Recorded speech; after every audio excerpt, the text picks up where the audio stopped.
صاحب کی پیشی تھی، کل ایک جمع غفیر تھا، آج اکیلے اپنے وعدے کے مطابق عثمان بزدار صاحب وداؤٹ اینی پنجاب کے منسٹر یا اپنے مشیر کے اکیلے گئے ہیں نیشنل اکاؤنٹیبلٹی بیورو. نیب ہے، پیشی بھگتانی ہے. کل اتنا زیادہ اس معاملے کو ہائپ دینے کی کیا ضرورت تھی پی ایم ایل این کو، جبکہ پی ٹی آئی کے آج سی ایم گئے ہیں، سٹنگ سی ایم گئے ہیں اور وہاں کچھ بھی نہیں ہوا، کوئی شور نہیں، کوئی غل نہیں. نیب گئے ہیں، پیشی دے کے آ گئے. دیکھیں نیکا، شکریہ. آپ نے کل کا جو واقعہ ہوا ہے اس پر رائے میں آپ نے اچھا کوشچن کیا. یہ عثمان بزدار صاحب کے ساتھ تو مریم نواز صاحبہ کا پولیٹیکلی کمپیریزن نہیں کیا جا سکتا. وہ ایک پاپولر لیڈر کی بیٹی ہیں اور بذات خود بھی پاکستان پورے میں ان کی پاپولیرٹی کا پورے پاکستان کو اندازہ ہے. دیکھیں، وہ ایک سیاسی ورکر بھی ہیں اور ایک آج عوام ان کو اپنا سیاسی لیڈر بھی سمجھتے ہیں، اسپیشلی نوجوانوں میں اور بڑے لوگوں میں، سب میں ان کی جو پاپولیرٹی ہے وہ بہت زیادہ ہے.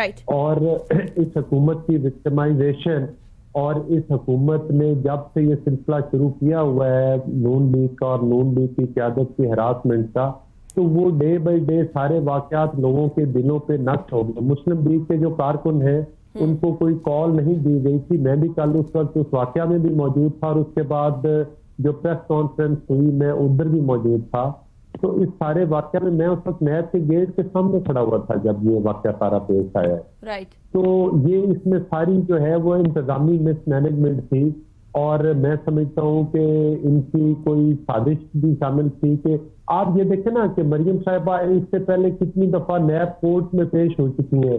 ادھر بھی وکلا اور سیاسی کارکن باہر موجود ہوتے ہیں اور کافی تعداد میں اندر. میں نے تو ہر پیشی پہ میں جاتا رہا ہوں نیب کورٹ کے اندر بھی، لیکن بھگ دوڑ اور اس کے باوجود کہ بڑا رش ہوتا تھا، لیکن اس طرح کی صورتحال کبھی نہیں لیکن واقعی میں ایسا سما نہیں دیکھا. اچھا علی صاحب واقعی میں ایسا سما نہیں دیکھا. لیکن مجھے یہ بتا دیجئے گا کہ کل جو ہوا، آپ کہہ رہے ہیں کہ شاید سوچی سمجھی سازش تھی پولیس کی طرف سے یا حکومت کی طرف سے، دوسری طرف بھی یہی کہہ رہی ہے کہ سوچی سمجھی سازش ہی تھی پی ایم ایل این کی طرف سے. پتھر بھر کے لائے گئے، پتھر مارے گئے پولیس کو، ان کو پرووک کیا گیا، کار سرکار میں مداخلت کی گئی.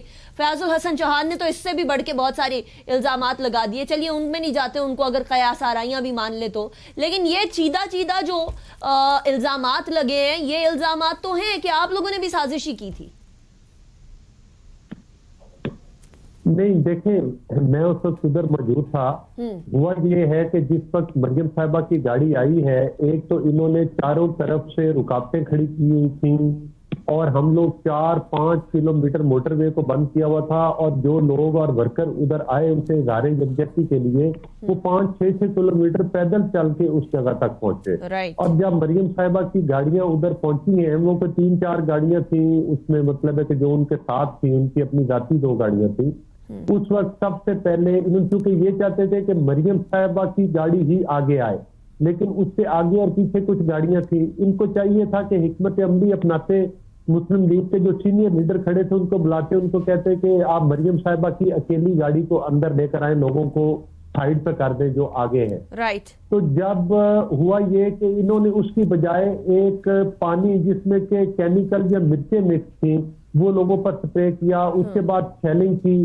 اس کے بعد پھر جب کارکن مشتعل ہوئے تو کچھ پتھراؤ ہوا، لیکن اس پتھراؤ کے برعکس ویڈیوز موجود ہیں جو کہ مریم صاحبہ نے ہمیں بعد میں بتایا اور مجھے انہوں نے خود ادھر جو ہم لوگ بیٹھے تھے ماڈل ٹاؤن میں، ہمیں انہوں نے وہ ویڈیو دکھائی اور بلکہ اپنی ٹویٹ میں آپ نے دیکھی ہوں گی وائرل تھی کہ انہوں نے اپنی گاڑی کے اندر سے وہ ویڈیوز بنائی جس میں کہ پولیس والے خود پتھر مار رہے تھے. اور آپ نے دیکھا کہ ان کی اپنی گاڑی اگرچہ کہ وہ مطلب ہے کہ اس کے شیشے ٹوٹ گئے اور ایک گاڑی کا پیچھے سے شیشہ ٹوٹ گیا، اور اگر وہ شیشہ ٹوٹ جاتا وہ تو بلٹ پروف گاڑی تھی.